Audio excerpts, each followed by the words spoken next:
तर मैत्रिणींनो, हा आहे स्वामींचे जे 3 गुरुवारचे व्रत मी केले होते त्यातला दुसरा गुरुवार आहे. तर व्हिडिओ मला अपलोड करायला खूप उशीर झाला, त्यासाठी क्षमा असावी. तर हा 30 एप्रिलचा व्हिडिओ आहे. कशा सर्व मस्त ना, तर मस्त असा पाहिजे एका छोट्याशा नवीन ब्लॉगमध्ये गोड तांडे मैत्रिणींचे मनापासून खूप स्वागत आहे. मैत्रिणींनो, आज आहे गुरुवार, तर माझा स्वामींचा आज दुसरा गुरुवार आहे. 3 गुरुवार मी करणार आहे, तर आजचा दुसरा गुरुवार आहे. पूजा वगैरे झालेली आहे, अध्याय वाचून झालेला आहे आणि आता चाय वगैरे बनवायचा आहे, प्यायचा आहे. तर आज थोडी सकाळपासून तब्येत खराब होती, खूप म्हणजे खूप खराब होती. तर स्वामींनाच म्हणले, कारण की ना आता ना उपवास वगैरे तर जमतच नाही. पहिले करायच्या वेळेस खूप केले, आता ना मला उपवास वगैरे म्हटलं का जमतच नाही. चक्करसारखं होतं, एकदम कसं तरी होतं. असं दिवसभर म्हणजे उपवास असलं तरी चालेल, काय होत नाही. पण ज्यावेळेस ना उपवास असतं त्यावेळेस म्हणजे माहीत नाही काय होतं, तब्येतच खराब होती. तर ना तसंच म्हणून मी लवकर उपवास आता पकडत नाही. तरी पण आहे ना उपवास मी पकडलेला आहे. गेल्या वेळेस पण तसंच झालं, पण मी केलं. आज पण सकाळपासून तसंच झालं. तर स्वामींना मी म्हणले की स्वामी, तुमची पूजा करायची आहे, तुमची पोथी वाचायची आहे, म्हणजे अध्याय वाचायचा आहे. तर पूर्णपणे ना, तर स्वामींना म्हणले, स्वामी तुम्हीच मला म्हणजे ताकद द्या, काम वगैरे करून तुमचे अध्याय वाचायला म्हणजे पूजेला बसता येईल असं. कारण की ना खूपच तब्येत खराब झाली होती, पण सर्व काही करणारे स्वामीच आहेत. आता बघा तुमच्यासमोर मस्तपैकी बसले, आता काहीही होत नाही. म्हणजे जी सकाळी तब्येत खराब होती ना, तर आता तर काहीच नाही त्याच्यामधला, जरा पण मला म्हणजे काय वाटत नाही आहे. तर आज यशचा बड्डे पण आहे, तर यशचा बड्डे पण आहे. तर आज ना स्वयंपाक करायचा आहे, तर स्वयंपाक पण त्याच्या आवडीचा करायचा आहे. पनीरची भाजी, पुरी असा आहे. आम्ही 3 जण. आर्य पण गावी गेलेलं आहे, तर दिदी तर हॉस्टेलला आहे. आम्ही 3 जण, यश, त्याचे पप्पा आणि मी 3 जण आहे. तर बड्डे वगैरे करणार आहे. आणि नॉनव्हेज वगैरे तर सगळं बंदच आहे. आणि तुम्हाला माहिती आहे गुरुवार शुक्रवार तर नसतंच, पण आता अध्याय म्हणजे स्वामींचे उपवास चालू केलेले आहेत, तर नॉनव्हेज वगैरे बंद आहे. 3 गुरुवार होईपर्यंत बंद केलेला आहे. आता पुढचा लास्ट गुरुवार आहे, पुढच्या गुरुवारी उद्या पण आहे. आणि तुम्हाला आवाज पण बसलेला माझा वाटत असेल, कारण ना पोथी वाचायला खूप वेळ लागतो. मला माहीत नाही, भरपूर जण म्हणतात की 15 ते 20 मिनटामध्ये अध्याय वाचून होतो. सारामृत, श्री स्वामी चरित्र सारामृत हा 15-20 मिनटात वाचून होतो. पण मी तर 7 अध्याय गेल्या वेळेस पण वाचले, तेव्हा पण मला तेवढाच वेळ लागला. आज पण 7 अध्याय वाचले, तर आज पण मला तेवढाच वेळ लागला. माहीत नाही आता कोणता अध्याय वाचतात, कुठला मला पण माहीत नाही. एक छोटं पुस्तक असतं ते पण मला माहीत आहे, पण त्याला किती वेळ लागतो काय बघायला लागेल. माझ्याकडे पण आहे छोटं पुस्तक आणि मोठं पुस्तक आहे. तर आता माहीत नाही, पुढच्या वेळेस मी पण बघा नक्की तुम्हाला त्याच्याबद्दल माहिती सांगेल. तर मी आता बघा पूजा वगैरे सर्व मांडून आवडून सगळं ना 4:45 वाजता मी पूजेला बसलेले अध्याय वाचायला. तर अध्याय वाचला, म्हणजे 7 अध्याय वाचले. 1 ते 7 पर्यंत गेलं, पहिल्या गुरुवारी वाचले. आणि 7 पर्यंत, आणि 8 ते 14 पर्यंत मी आज वाचलेले आहेत. आणि त्याच्या पुढचे आहे 15 ते 21 ते लास्ट गुरुवारी वाचणार आहे, म्हणजे पुढच्या गुरुवारी. तर बघा 4:45ला बसलेले आणि माझी पूजा झाली 6:30ला झाली. 6:30ला झाली म्हणजे पूर्णपणे आरती वगैरे, परत स्वामींचा अध्याय वाचून झाल्यावरती ना श्री स्वामी समर्थांचा जपमाळ केली मी, 3 माळ केलेला आहे. नंतर सारामृत जे आहे, तारक मंत्र आहे, तो 3 वेळेस वाचलेला आहे. त्याच्या पुढची छोटी मोठी जी सेवा आहे माझी गुरुवारची, तरी पण आहे ना मी 2 सेवा केल्या नाही. सरस्वती स्तोत्र आणि बघा विसरून गेले मी पण. दर गुरुवारी वाचते, शुक्रवारी वाचते, पण डोक्यात काय झालं काय माहिती नाही, थोडी तब्येत खराब असल्यामुळे सरस्वती स्तोत्र आणि श्री सुक्तम, लक्ष्मीचं श्री लक्ष्मी सुक्तम, तर ते वाचते. पण काय काय होतं ना असं की डोक्यात असतं पण तोंडामध्ये शब्द येत नाही, तसंच होते. आणि चला मग आता ना चाय वगैरे बनवते. चाय आणि वेफर आणलेले आहेत, कारण की कुठेही असं लिहिलेलं नाही आहे की जर जमत नाही, आपली तब्येत खराब असेल तरी पण कडक एकदम पथ्य पाळा नाही, तर खिचडी वगैरे काही नाही खाल्ली. सकाळी फक्त आंब्याचा ज्यूस करून पिले, साखर आणि दूध टाकून, आणि दूध पिले, आणि आता वेफर्स खाते. तर संध्याकाळी मग डायरेक्ट उपवासच सोडन आणि केळं वगैरे खाईन आता थोड्या वेळाने. तर म्हणून मी ना जास्त काय स्ट्रिक्ट पाळत नाही, कारण की तब्येत खराब झाल्यावर मग आपल्यालाच पुढचं होणार नाही ना स्वयंपाक करायला, पूजा करायला, म्हणून थोडंसं मी काळजी घेते स्वतःची. चला तर आता ना स्वयंपाक वगैरे नंतर करणार आहे. यशचा बड्डे पण आहे, तर चला आता. आणि पनीर घरीच बनवणार आहे. दरवेळेस मी घरीच बनवते, पण आता पण घरीच बनवणार आहे. कधी कधी आणते मी आणि कधी कधी घरी पण बनवते. मग माझी तर आज घरी बनवणार आहे. असो, व्हिडिओ कंटिन्यू करा. यशचा बड्डे आहे, केक वगैरे पण थोडं थोडं क्लिप दाखवून, त्यांना कोणाला दाखवत नाही, पण मी थोडं थोडं होईन तसं क्लिप तुमच्यासोबत शेअर करा. असं चला. आणि बड्डेच्या खूप खूप साऱ्या यशला शुभेच्छा द्या, त्याला आशीर्वाद द्या, ही तुम्हाला मी बोलते. चला तर आता तुम्हाला सांगते, स्वामी खरंच परीक्षा घेतात का? तर हो, स्वामी परीक्षा घेतात. स्वामी क्षणाक्षणाला परीक्षा घेतात. हा माझा अनुभव आहे, कारण की माझ्यासोबत नेहमी असंच होतं. काही करायला गेलं का पहिली माझी परीक्षा असती, त्या परीक्षेतून मी पास होतेच होते. तर असं झालं. पहिल्या गुरुवारी पण स्वामींचं असं म्हणणं असेल की मी गुरुवार माझे करावा, पण मला तर इच्छा होत नव्हती. अचानक जी इच्छा झाली 2 दिवस अगोदर की नाही, मला स्वामींचे 3 गुरुवारचे व्रत करायचे. 2 दिवसातच मी ठरवलं. मंगळवारी अशी इच्छा झाली की नाही, मला स्वामींचे 3 गुरुवारचे व्रत करायचे.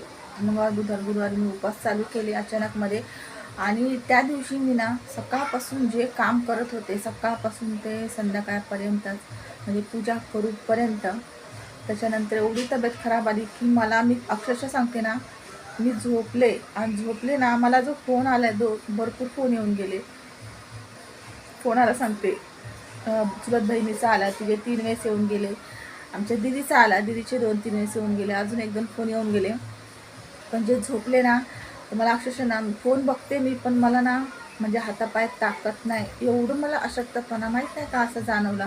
पहिल्यांदा असं मी फील केलं की नाही, मी उठू शकत नाही, मी फोनवर बोलू शकत नाही, फोनसुद्धा उचलला नाही, झोपून घेतलं. म्हणजे एवढी स्वामींनी परीक्षा घेतली की ही आता एवढं बरं नाही, इथून पुढं ही मला नैवेद्य दाखवू शकते का, म्हणजे इथून पुढची सेवा माझी काय करू शकते, किंवा नैवेद्य वगैरे काय कशी करण. पण तिथून पुढं पण आहे ना, एवढं स्वामींनी म्हणजे बळ दिलं ना, नैवेद्य वगैरे पण खूप छान प्रकारे मी त्यांना बनवलं. एवढंच मी एवढं दाखवलं नाही, पण प्रत्येक गोष्टच आता दाखवलं जमत नाही, पण खूप उशीर झाला होता. मग उशीर होतो, मग घाईमध्ये, आणि असं पण खूप छान असं स्वयंपाक केला होता त्या दिवशी. पण डाळ भात, खीर केली होती, भाजी केली होती. भाजी पण आता लक्षात नाही, पण मला असं वाटतं ना, भेंडीची भाजी केली होती, डाळ भात, खीर, पापड आणि चपात्या वगैरे असं सर्व केलं होतं.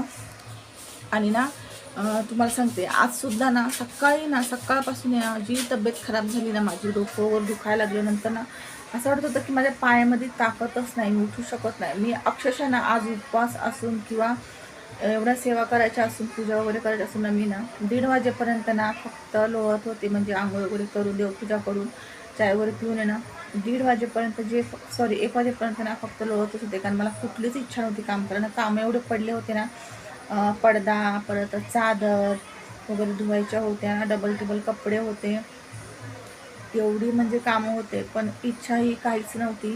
सकाळी ना रांगोळी काढली ना, काहीच नाही. सर्व मी पूजेला बसायच्या वेळेस केलेलं आहे दुपारून. आणि तर असं झालं. आणि ना कसं स्वामींना मी 1 वाजता बोलले की स्वामी, माझ्याकडनं आज पूजा होईल की नाही मला माहीत नाही, पण ना मला ताकद देणारे, बळ देणारे आणि सगळं करून घेणारे तुम्हीच आहे. मला माहीत आहे, तुम्ही मला अशी उभी करता की मला माहीतच नाही मला काय झालं होतं काय नाही. पण खरंच तेच झालं. थोड्या वेळातच मी जे उठले, जे काम करायला लागले, ते मी डायरेक्ट ना काम करूनच बसले, काही न खाता. तुम्हाला सांगितलं, मी फक्त दूध पिले 1 ग्लास, कारण की खूप तब्येत खराब होत होती. मग दूध पिले आणि 1 आंब्याचा ज्यूस बनवून पिले. म्हणले जास्त तब्येत खराब होईल, कारण घरातही कोण नव्हतं, आणि उपवास आहे म्हणजे आपण दुसरं काय खाऊ शकत नाही, सोडू शकत नाही, कारण नेहमीचं नाही आहे. आपण तिने जे हे केलेलं आहे, संकल्प करून जे केलेले उपवास आहे, त्यामध्ये काही म्हणजे अडथळे नको यायला. खूप म्हणजे खूप अडथळे आले. पहिल्या गुरुवारीसुद्धा एवढे अडथळे आले ना, काही गोष्टी मी शब्दात किंवा व्हिडिओमध्ये सांगू शकत नाही. म्हणजे खूप असे घरामध्ये किरकिर, पहिल्याच गुरुवारी घरामध्ये किरकिर वगैरे काही काही गोष्टी आहेत त्या शब्दात नाही सांगू शकत. तुम्ही समजून घ्या. म्हणजे आपल्याला कुठली तरी गोष्ट करायची आहे, त्यातून आपलं चांगलं होणार आहे, भलं होणार आहे. तर बघा, अशा सगळ्या गोष्टीचा ना सामना करावाच लागतो ना. अडथळे येतच राहतात. देवाची कुठलीही गोष्ट आपण करायला घ्या, जिथून चांगलं होणार असताना त्याच्या अगोदर आपल्याला अडथळे किंवा सामना करावाच लागतो अशा काही गोष्टींचा. कालही माझ्यासोबत खूप म्हणजे खूप मोठी दुर्घटना झाली असती. परत आत्ता 5 दिवसापूर्वी खूप मोठी दुर्घटना झाली असती. मी तुम्हाला काहीच सांगू शकत नाही इथं की काय झालं असतं, काही नाही. तर मी थोडक्यात सांगेन, एक वेळेस सांगेन, पण आत्ता सध्या नाही मी सांगू शकत. म्हणजे ना, दुर्घटना म्हणजे आता मी काय सांगू की म्हणजे माझ्यासोबतच आता 5-6 दिवसापूर्वीच झालं. त्यातून मी वाचले. आणि आत्ता कालची जस्ट परत माझ्यासोबत झाली. तर मला ना ते म्हणजे सकाळी ना काल तर थकले होते खूप, तर काल तर एवढं म्हणजे वाटलं, काल पण खूप त्रास झाला. पण आज सकाळी ना मला सारखं ते दृश्य, सारखं तेच दिसायला लागलं, ते विचार की पुढं काय झालं असतं, म्हणजे असं झालं असतं, काय झालं असतं, पुढं काय झालं असतं, हा विचार मला ना, विचाराने माझी तब्येत पूर्णपणे मी खचले होते. आज पाय सांगितलं तुम्हाला, पायात ताकद नव्हती. पण शेवटी ना त्यातून पण सावरणारे स्वामीच आहेत. त्यातूनही मला स्वामींनीच वाचवलं. क्षणातच स्वामींचा अनुभव आला, त्या दिवशी पण आणि कालच्या दिवशी पण. तर अशी गोष्ट खरंच कोणासोबतही होऊ नये.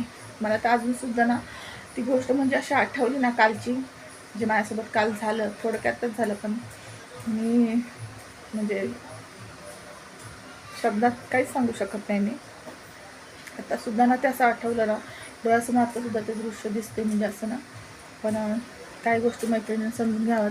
प्रत्येक गोष्टीला आपण इथं सांगू शकत नाही. आपल्याला काय प्रत्येक गोष्टीचा मला सवय नाही सांगणं, तर थोडक्यातच सांगितलं तुम्हाला. तर स्वामींनी खरंच परीक्षा घेतली. त्या परीक्षांमधून काल तर जे घडलं त्यातून वाचवलं. त्याचे 5-6 दिवस अगोदर जे घडलं त्यातूनही मला काहीच झालं नाही. आणि सुखरूप आहे तुमच्यासमोर आज व्हिडिओमध्ये तुमच्यासोबत बोलते, तुम्हाला सांगते. हा मोठा स्वामींचा अनुभव आहे. स्वामींची प्रचिती आहे. स्वामींना प्रत्येक क्षणाला मी सांगते, माझा अनुभव सांगते, एवढं थोडक्यात सांगते. स्वामींना प्रत्येक क्षणाला माझ्यासोबत असतात, हे मला कळून चुकलेलं आहे. आजच नाही, आजचा अनुभव नाही. मी असा अनुभव पहिल्यांदा सांगते, पण आजचा अनुभव नाही. भरपूर वर्षापासून मला कळून चुकलेलं आहे की स्वामी माझ्या प्रत्येक क्षणाला असतात. आत्ता जे बिघडित होणार असेल ना, स्वामीने आवाज जर दिला ना की स्वामी हे असं होत आहे बघा, ते होऊ नका देऊ, त्या क्षणी ते स्वामी तिथं थांबवतात. हा माझा अनुभव आहे. खूप वेळेस नोट केलेला आहे मी. असं प्रत्येकासोबतच स्वामी असेच असावं क्षणोक्षणी. तर तुमची पण प्रचिती मला स्वामींची मला शेअर करा. मी तर थोडक्यात शेअर केलेलं आहे. माझ्यासोबत काय सांगू, स्वामींची एवढी प्रचिती आहे, एवढा अनुभव आहे ना, तर मी बसले ना सांगायला, कोणाला पटणार नाही, कोणाला आवडणार नाही, कोणाला म्हणजे खोटं वाटतं. एवढं म्हणजे क्षणोक्षणी ते बोलतात ना, एवढं स्वामींना का मानते. क्षणोक्षणी सोबत स्वामी, ते गाणं आहे ना, क्षणोक्षणी सोबत स्वामी, वाट आपल्याला दाखविती स्वामी. ते आता गाणं पण लक्षात येईना. खूप छान गाणं आहे. मी तर ते गाणं ना माझं डाउनलोड करूनच ठेवलेलं आहे. मला खूप ते गाणं आवडतं. क्षणोक्षणी सोबत स्वामी, वाट आपल्याला दाखवते स्वामी. असं द्या 3 वेळेस बोलण्याचा प्रयत्न केला, पण काय ते लक्षातच येणं झालं असं. तर असं स्वामींची प्रचिती सांगितली. स्वामी माझ्या सदैव सोबत असेच राहा, माझ्यासोबत, माझ्या मुलांसोबत, माझ्या मिस्टरांसोबत, माझ्या पूर्ण परिवारासोबत तुमची साथ अशीच असू द्या लास्टपर्यंत. आणि सगळ्या भक्तांवरती ना तुमची छत्रछाया, तुमची अशीच सावली राहू द्या, हीच मी मनोकामना करते. असं चला बाय. स्वामींचा अनुभव सांगितलेला आहे. कोणी काही कमेंट करू नका. माझा अनुभव सांगितलेला आहे ह्या व्हिडिओ, म्हणजे असं वाईट कमेंट वगैरे करू नका प्लीज प्लीज, म्हणजे प्लीज. चला बाय. हो, तर तुम्हाला सांगते मी, मला आत्ता आठवलं. पहिला गुरुवार केला आणि शुक्रवारी माझ्यासोबत एक हादसा झाला. स्वामींनी मला वाचवलं. आणि आज दुसरा गुरुवार आहे, तर काल बुधवारी माझ्यासोबत असा हा एक हादसा झाला. हा एक मोठा अनुभव आहे, त्यातून पण स्वामींनीच बाहेर काढला. तुम्हाला काय वाटतं ते मला नक्की सांगा. तर बघा, यशचा बड्डे असल्यामुळं छान असा स्वयंपाक त्याच्या आवडीचा केला होता. डाळ भात, तांदळाची खीर, पुरी, मटर पनीरची भाजी वगैरे. आणि खरंच मैत्रिणींनो, पुढचा ना व्हिडिओ मला काढायला वेळच नाही भेटला, लक्षातच नाही राहिलं. केक वगैरेचं मी बोलले होते की छोटासा व्हिडिओ किंवा फोटो मी अपलोड करेन, पण नाही जमला. असो,